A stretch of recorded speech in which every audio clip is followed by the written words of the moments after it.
This week on Silver Screen, seniors pick up graduation supplies, we get a sneak peek at the new Ballantyne Library, and we have a recap of last week's game against Dorman. Good afternoon, Dutch Fork. Today is Friday, September 25th, and your Silver Screen report starts now.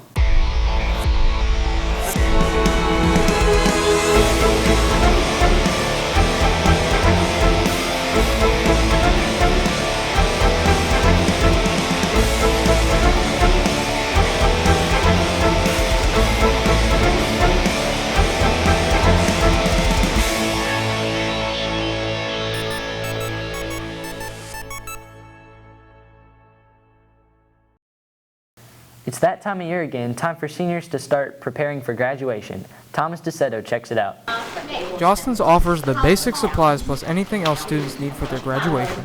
We do caps and gowns and announcements for seniors, and for juniors we do class rings. Jostens came to Dutch Fork Tuesday for seniors to finalize their graduation orders. Graduation include our caps, our gowns, and our tassels. What we have to do is to come to the table where we set up on the day that we come and meet with one of our salespeople, and then we walk them step by step. They go through an orientation usually a week before so that they can learn all about the different products that are offered and what they need to do for getting ready for graduation. Seniors have high hopes for graduation. Having the opportunity to step out of high school life, this kind of simulated environment of the real world, and actually being out there for yourself will be a welcome change. Trying to maintain GPA through senior year. Once seniors order their graduation supplies, they think that that's enough. They've been to school for 12 years, they have what they need, and that they get to graduate. What comes as a big surprise is that some seniors slack off and then they find out that they in fact do not graduate. Hey Trey, have you been to the Ballantyne Public Library? Yeah, and I heard it's moving to a new location in late 2016. Lindsay Long has the story. With the plans for a new library in the works, excitement is in the air at Ballantyne Public Library. This experience is really fueled by the desire for the community to have a new library, and we had community conversations that really helped the community focus and helped our design team focus on what was needed here. We are going to have a makerspace, and we're going to have a space for teens to hang out.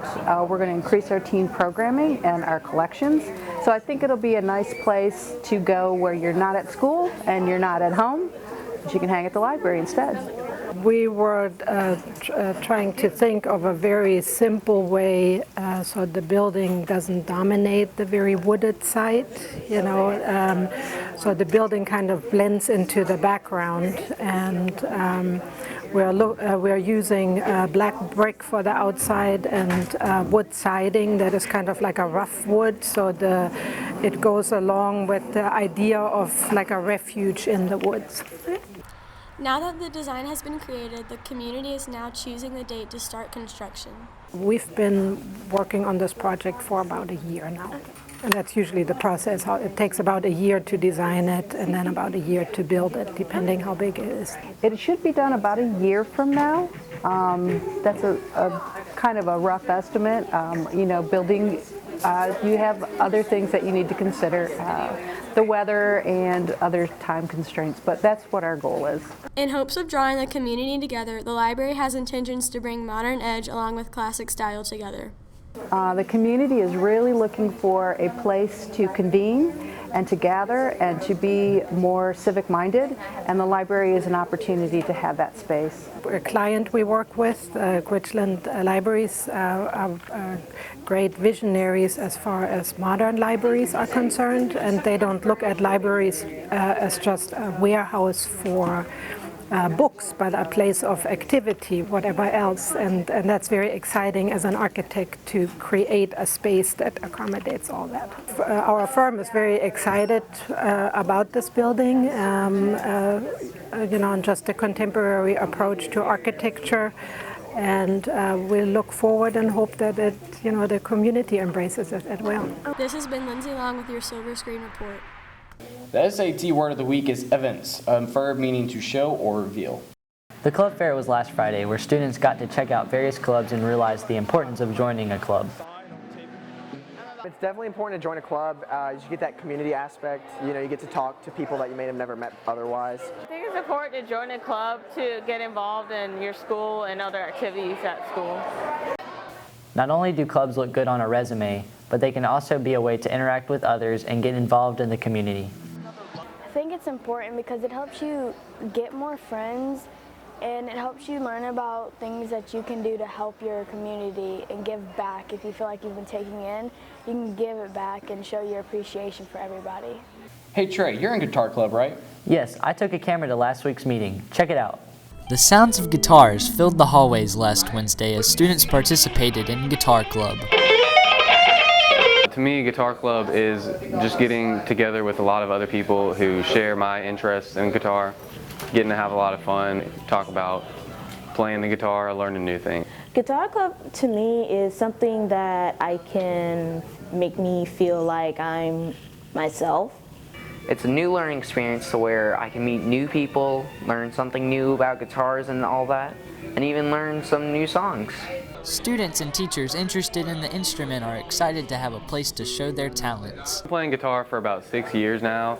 My dad played when he was younger, and my older brother also played, and they really got me to enjoy it. So I think it's a great way to express yourself, and it's really just a lot of fun in general, getting to learn new things and accomplish, playing new songs on the guitar.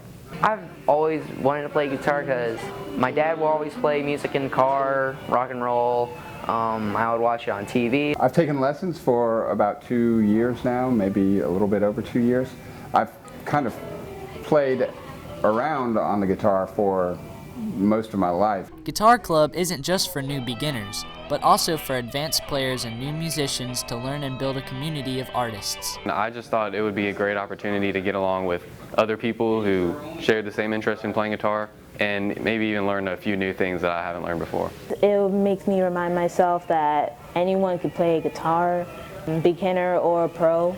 Because we hope to take them through from the beginning to the end is that they learn all their basic techniques, like they learn scales, they learn chords, they learn how to play rhythm with chords, they learn how to apply scales to the chords and the rhythm, and then they can play and execute these all by the end of the year as a group. And some already can, so we have to cater to the advanced ones as well. This has been Trey Martin with your Silver Screen Report. For this week's Kids in the Hall, we asked students if they could join any club, what would it be?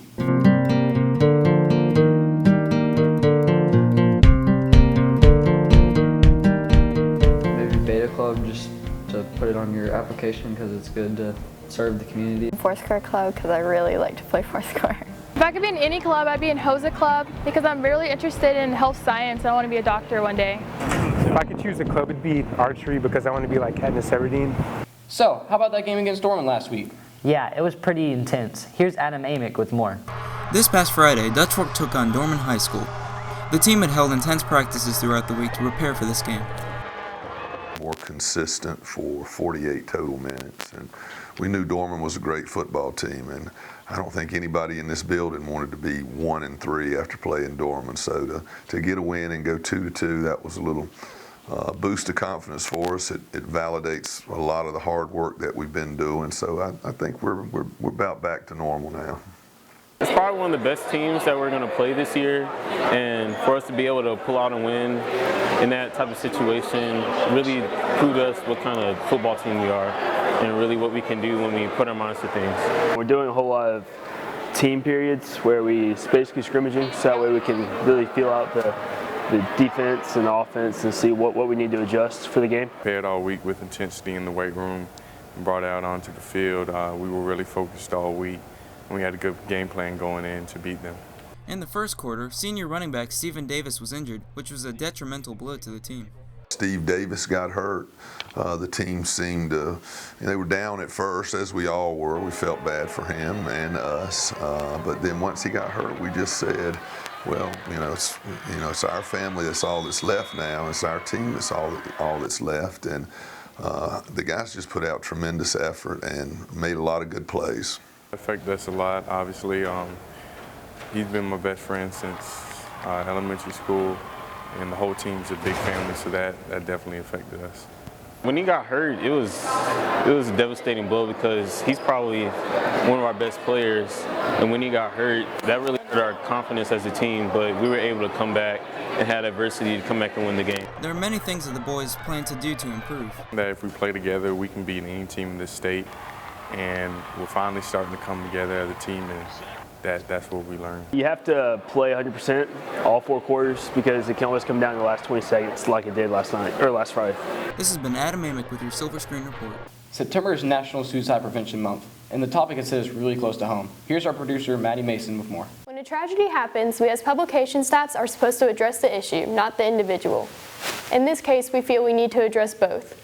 A week ago today, we lost a friend and a former Silver Screen and newspaper staffer. Daniel Kyer graduated from Dutch Fork in 2012. When he graduated, he and classmate Ryan McGee launched a skit comedy project called Syndigo. Over the course of the next couple of years, Daniel and Ryan created dozens of videos for their YouTube channel. Then in February, Daniel and Ryan moved to Los Angeles to work with gamer and YouTuber Markiplier. Markiplier's fans quickly became Syndigo's fans, and the synergy between them was undeniable. But even though everything seemed to be going well for them, something was troubling Daniel. Last Wednesday, Daniel was discovered in his room following an apparent suicide attempt. He passed away last Friday. Daniel's death has led to an outpouring of both grief and support on social media. Since the news of his passing was posted online Saturday night, thousands and thousands of tributes have been posted on YouTube, Facebook, Twitter, and Instagram. Most say the same thing: we wish we would have known what he was going through. If you have friends that you're concerned about that are making statements, maybe they are saying things like, everyone would be better off without me, I wish I wasn't here anymore, we strongly encourage you to come talk to us. Please come talk to your counselors, coaches, teachers, administrators, somebody that you feel comfortable sharing that with. I know it's hard to do that for a friend sometimes because you might feel like you're betraying their trust, but really you're doing it because you care about them, and there are things that we can do to help them to feel better. There is help out there, and no one needs to feel alone or so desperate that they would want to harm themselves. We definitely don't want anybody thinking that harming themselves is going to be a solution, because it's really a permanent solution to a temporary problem. If a person is thinking that they might want to harm themselves, it's very important that they talk with somebody. There are many people out there who can be supportive. There are school counselors, there are psychologists, there are people in the mental health profession. Many people who are trained to walk with you, talk with you when you're feeling depressed. If you or someone else you know is dealing with depression, please talk to someone. You could also call the National Suicide Prevention Hotline at 1-800-273-TALK. Daniel will be sorely missed.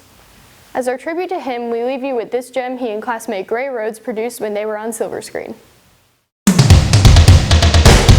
I'm a burglar come to take some toys, creeping in, not making a noise. Then I saw something that made me scared. A little boy standing on the stairs, and he said, "Burglar, don't burgle me. I don't like you when you're burgling.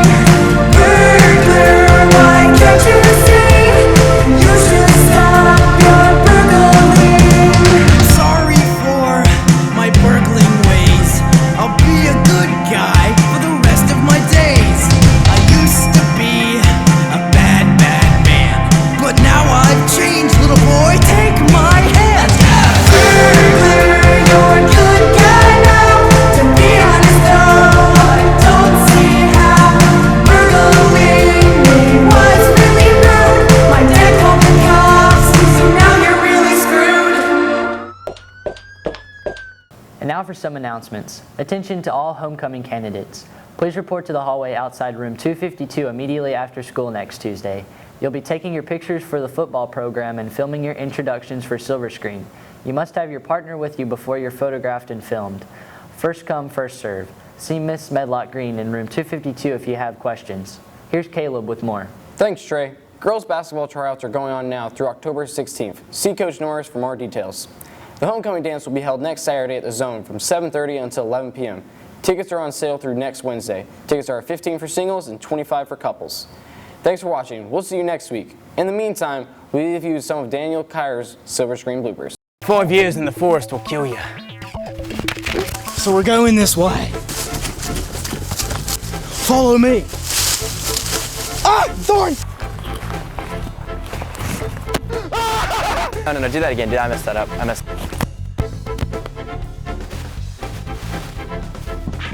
Me? 17? Well, if you look here, you'll see that the paper's falling.